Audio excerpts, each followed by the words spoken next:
कोई भी रिश्ता प्रेम तथा विश्वास पर आधारित होता है और हमारे जीवन में रिश्ते नाजुक और बेहद महत्वपूर्ण होते हैं। किसी भी इंसान के लिए जीवन में अकेले रहना नामुमकिन है, इसलिए हमें कुछ रिश्ते हमारे जन्म से पहले ही मिल गए और कुछ बाद में। लेकिन इन रिश्तों को निभाना ये हमारे हाथ में है। हमें अपने रिश्तों को मजबूत बनाने के लिए प्रयास करना चाहिए। हर रिश्ते में विश्वास का होना बहुत जरूरी है, तभी वो रिश्ता लंबे समय तक टिक पाएगा। रिश्ते को बेहतरीन बनाए रखने के लिए उसकी नींव मजबूत होनी चाहिए। ऐसे में किसी एक का विश्वास भी डगमगा जाए तो पूरी नींव हिल सकती है। तो कई बार आपसी मतभेद की वजह से रिश्ते के टूटने तक की नौबत आ जाती, इसलिए इनकी अहमियत को समझना चाहिए। रिश्तों के बिना मनुष्य का जीवन अधूरा है। अपने रिश्तों और पैसों की कदर एक समान करें। दोनों का कमाना मुश्किल है, लेकिन गंवाना बहुत आसान। रिश्तों को शब्दों का मोहताज ना बनाइए। अगर अपना कोई खामोश है तो खुद ही आवाज लगाइए। रिश्ता निभाना हर एक के बस की बात नहीं है। खुद को दुख देना पड़ता है किसी दूसरे की खुशी के लिए। रिश्तों की खूबसूरती एक दूसरे को समझने में है। खुद जैसा इंसान तलाश करोगे तो अकेले रह जाओगे। बहुत विनम्रता चाहिए रिश्तों को निभाने के लिए। छल कपट से तो सिर्फ महाभारत रची जाती है। जहां सफाई देनी पड़ जाए हर बार, वो रिश्ते कभी गहरे नहीं होते। रिश्ते नाते वो होते हैं जिसमें शब्द कम लेकिन समझ ज्यादा हो, जिसमें तकरार कम और प्यार ज्यादा हो, जिसमें आशा कम और भरोसा ज्यादा हो। अगर दो व्यक्ति में कभी लड़ाई ना हो तो समझ लेना कि रिश्ता मन से नहीं दिमाग से निभाया जा रहा है। प्यार इंसान से करो, उसकी आदत से नहीं। रूठो उनकी बातों से, मगर उनसे नहीं। भूलो उनकी गलतियों पर, उन्हें नहीं, क्योंकि रिश्तों से बढ़कर कुछ भी नहीं। अच्छे लोगों का हमारे जीवन में आना भाग्य की बात है, लेकिन उन्हें संभाल कर रखना वो हमारे हुनर की बात है। 1 मिनट लगता है रिश्तों का मजाक उड़ाने में और सारी उम्र बीत जाती है उस रिश्ते को बनाने में। अपने रिश्ते को बारिश की तरह ना बनाइए जो आई और गई, बल्कि रिश्ते ऐसे बनाए जो हवा की तरह हमेशा आपके संग रहे। एक सच्चा दोस्त वही होता है जो पूरी दुनिया के चले जाने के बाद भी आपके साथ होता है। दुनिया का सबसे बेहतरीन रिश्ता वही होता है जहां एक हल्की सी मुस्कुराहट और एक छोटी सी माफी से जिंदगी दोबारा पहले जैसे हो जाती है। कोई भी रिश्ता तोड़ने से पहले एक बार स्वयं को पूछ ले कि आज तक इस रिश्ते को क्यों निभा रहे थे। कोई भी रिश्ता बनाना इतना आसान है जैसे मिट्टी पर मिट्टी लिखना, पर उसे निभाना उतना ही मुश्किल है जैसे पानी पर पानी से पानी लिखना। यदि आप प्यार करने के लायक बनना चाहते हो तो प्यार करो और प्यारे बनो। हो सकता है कि लोग आपके द्वारा कहे गए शब्द भूल जाए, लेकिन वो ये बात कभी नहीं भूलते कि आपने उनको कैसा महसूस कर पाया। प्यार से बने रिश्ते को तोड़ने की कितनी भी कोशिश करो, रिश्ते नहीं टूटेंगे, लेकिन स्वार्थ से रिश्ते बनाने की कितनी भी कोशिश करो, रिश्ते कभी नहीं बनते। सच्चे नाते की खूबसूरती एक दूसरे की गलतियों को बर्दाश्त करने में है, क्योंकि बिना कमी का कोई व्यक्ति तलाश करोगे तो अकेले रह जाओगे। जिन्होंने हमें खुशियां दी, हमें उनका धन्यवाद करना चाहिए, क्योंकि वो उन मालियों की तरह होते हैं जो अपने अस्तित्व भर से बाग को हरा भरा कर देते हैं। कभी भी दूसरों के आदर्श रूप को प्रस्तुत ना करें, वो कभी आपकी आशाओं पर खड़े नहीं उतरेंगे। जो रिश्ता हमको रुला दे उससे गहरा रिश्ता कोई नहीं। जो रिश्ता रोता हुआ छोड़ दे उससे कमजोर रिश्ता कोई नहीं। यदि हम ढूंढे तो जिंदगी में एक बहुत ही बुरा सच है कि वही लोग आपको चोट पहुंचाते हैं जिन्हें आप सबसे ज्यादा प्यार करते हैं। जीवन में रिश्ता होना जरूरी है, लेकिन उस रिश्ते में जीवन होना जरूरी है। रिश्ते अंकुरित होते हैं प्रेम से, जिंदा रहते हैं संवाद से, और मुरझा जाते हैं गलत फहमियों से, और बिखर जाते हैं अहंकार से, और मर जाते हैं मौन युद्ध से। रिश्ता चाहे कितनी भी दूर क्यों ना हो, उन्हें अपनेपन का एहसास दिलाते रहना चाहिए। अगर कोई रिश्ता निभाना है तो इन 2 आंखों की तरह निभाओ।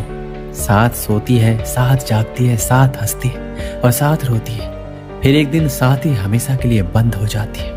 हमें ऐसे व्यक्ति को संभाल के रखना चाहिए जिसने आपको ये 3 भेंट दी हो: साथ, समय और समर्पण। संबंधों की कुल 5 सीढ़ियां होती है: देखना, अच्छा लगना, चाहना और पाना।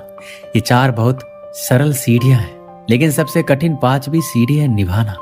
जीवन में सिर्फ वहां तक ही झुकना चाहिए जहां तक संबंधों में लचकता और मन में आत्मसम्मान बना रहे। हर इंसान के साथ इतनी खूबसूरती से रिश्ता निभाओ कि लोग आपको खोने से डरे। आप लोगों को खोने से नहीं। रिश्ते और पतंग जितनी ऊंचाई पर होते हैं, काटने वालों की संख्या उतनी अधिक होती है। संसार में कोई मनुष्य सर्वगुण संपन्न नहीं होता है, इसलिए कुछ कमियों को नजरअंदाज कर रिश्ते बनाए रखिए। अगर कोई आपकी उम्मीद से जीता है तो आप भी उसके यकीन पर खरा उतरिए, क्योंकि इंसान उसी से उम्मीद रखता है जिसको वो अपने सबसे करीब मानता है। रिश्ता ऐसा हो जिस पर नाज हो, कल जितना भरोसा था उतना ही आज हो। रिश्ता सिर्फ वो नहीं जो गम या खुशी में साथ दे, रिश्ते तो वो है जो हर पल अपनेपन का एहसास दे। रिश्ते, प्यार और मित्रता हर जगह पाए जाते हैं, परंतु ये ठहरते वही हैं जहां पर इन्हें आदर मिलता है। कई बार तबीयत दवा लेने से नहीं, हाल पूछने से भी ठीक हो जाती है। माफी मांगने का ये मतलब नहीं होता है कि हम गलत हैं या सामने वाला सही है। इसका मतलब ये है कि हम रिश्तों को अपने अहंकार से ज्यादा महत्व देते हैं। बिना कहे सब कुछ कह जाते हैं, बिना कसूर के जो सब कुछ सह जाते हैं, दूर रहकर भी अपना फर्ज निभाते हैं। वही रिश्ते सच में अपने कहलाते हैं। सिर्फ दुनिया के सामने जीतने वाला ही विजेता नहीं होता, किन रिश्तों के सामने कब और कहां पर हारना है ये जानने वाला भी विजेता होता है। अपने वो नहीं होते हैं जो आपके रोने पर आपके काम आए, अपने वो होते हैं जो आपको रोने ही ना दे। आप दुनिया से लड़ लेना, लेकिन कभी भी अपनों से नहीं लड़ना, क्योंकि अपनों के साथ आपको जीतना नहीं है बल्कि उनके साथ जीना है। जीवन का एक कड़वा सच ये भी है कि आप किसी के लिए तब तक खास है जब तक उसको आपसे बेहतर कोई और नहीं मिल जाता है। जो माफी मांगते हैं वो ये साबित नहीं करते कि वो गलत थे, आप सही, बल्कि उनमें रिश्तों की निभाने की काबिलियत आपसे ज्यादा है। आपकी खुशियों में बस वही लोग शामिल होंगे जिन्हें आप चाहते हो, लेकिन आपके दुख में वही लोग शामिल होंगे जो आपको चाहते हैं। जीवन में एक बात हमेशा याद रखना, अगर अपनों को करीब रखना है तो खामोश रहो, और अगर अपनों को दिल के करीब रखना है तो उनकी कोई बात दिल पर मत लो। जब कोई भी समय मिले तो अपने दिल की बात अपनों से कह दो। बहुत दिनों तक खामोश रिश्ते ज्यादा दिनों तक जिंदा नहीं रहते हैं। जीवन में वही रिश्ता सफल होता है जो दुनिया की मजबूरियों से ज्यादा अपने दिल के जज्बातों की परवाह करता हो। जब इंसान सफलता की ऊंचाइयों पर होता है तो अपने आप को भूल जाता है, और जब बर्बादी की कगार पर होता है तो अपने उसे भुला देते हैं। एक समय की बात है, एक गांव में दो भाई रहा करते थे। दोनों ही बड़े स्नेह के साथ रहते थे। कोई चीज लाते तो एक दूसरे के परिवार के लिए भी अवश्य लाते। छोटा भाई भी सदा बड़े को आदर तथा सम्मान की दृष्टि से देखता था। एक दिन किसी बात पर दोनों में कहा सुनी हो गई और छोटे भाई ने बड़े भाई को अपशब्द कह दिए। वहीं से दोनों के रिश्ते में खटास आ गई। पूरा 1 साल बीत गया, लेकिन दोनों में से किसी ने भी एक दूसरे से बात करने की कोशिश नहीं की। जब छोटे भाई की बेटी की शादी का अवसर आया तो उसने सोचा कि बड़े तो बड़े ही होते हैं, मैं उन्हें मना लेता हूँ। उसने भाई से बीती बातों की क्षमा मांगी और घर का विवाह कार्य संभालने का निवेदन किया।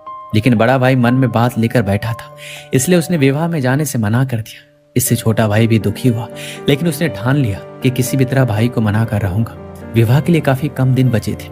छोटे भाई के प्रयास लगातार जारी थे। एक दिन एक रिश्तेदार ने छोटे को बताया कि तुम्हारा बड़ा भाई रोज एक महाराज जी के सत्संग सुनने जाता है, उनकी सारी बातें वो मानता है। इसके बाद छोटा भाई उन संत के पास पहुंचा और पिछली सारी बात बताते हुए अपनी गलती के लिए क्षमा याचना की और पश्चाताप व्यक्त किया। उसने संत से निवेदन किया कि आप मेरी बेटी के विवाह में मेरे बड़े भाई को आने के लिए राजी कर दें। दूसरे दिन जब बड़ा भाई सत्संग में गया तो संत ने उससे पूछा, क्यों, तुम्हारे भाई के यहाँ कन्या का विवाह है क्या? तुम क्या काम संभाल रहे हो? उसने जवाब दिया, मैं तो विवाह में सम्मिलित ही नहीं हो रहा हूँ। कुछ वर्ष पूर्व मेरे भाई ने मुझे ऐसे कड़वे वचन कहे थे जो आज भी मेरे हृदय में कांटे की तरह खटक रहे हैं। संत जी ने कहा, सत्संग के बाद मुझसे मिलकर जाना। सत्संग समाप्त होने के बाद बड़ा भाई संत के पास पहुंचा तो उन्होंने पूछा, मैंने बीते रविवार को जो प्रवचन दिया था उसमें क्या कहा था? कुछ देर सोचने के बाद वह हाथ जोड़कर बोला, माफी चाहता हूँ, मुझे कुछ याद नहीं आ रहा। संत ने कहा, देखो, मेरी बताई हुई अच्छी बातें जो तुम्हें 8 दिन भी याद नहीं रही, और छोटे भाई के कड़वे बोल जो 1 वर्ष पहले कहे गए थे वो तुम्हें आज भी हृदय में चुभ रहे हैं। जब तुम अच्छी बातों को याद नहीं रख सकते तो उन्हें जीवन में कैसे उतारोगे? अगर जीवन नहीं सुधरा तब सत्संग में आने का लाभ ही क्या है? इसलिए यहाँ मत आया करो। यह सुनकर बड़े भाई की आंखें खुल गई और उसने आत्मचिंतन कर स्वीकार किया कि वास्तव में हम सब कड़वे शब्दों को दिल में बसाकर गांठ बांध लेते हैं। जीवन भर उसे सोचकर अपने जीवन में दूसरों के प्रति नफरत बढ़ाते जाते हैं, लेकिन बात करके उसे सुलझाने का प्रयास नहीं करते, क्योंकि हमारा अहंकार हम पर हावी होता है। इसके बाद बड़े भाई ने संत से भूल की क्षमा मांगी और अपने भाई को माफ कर दिया।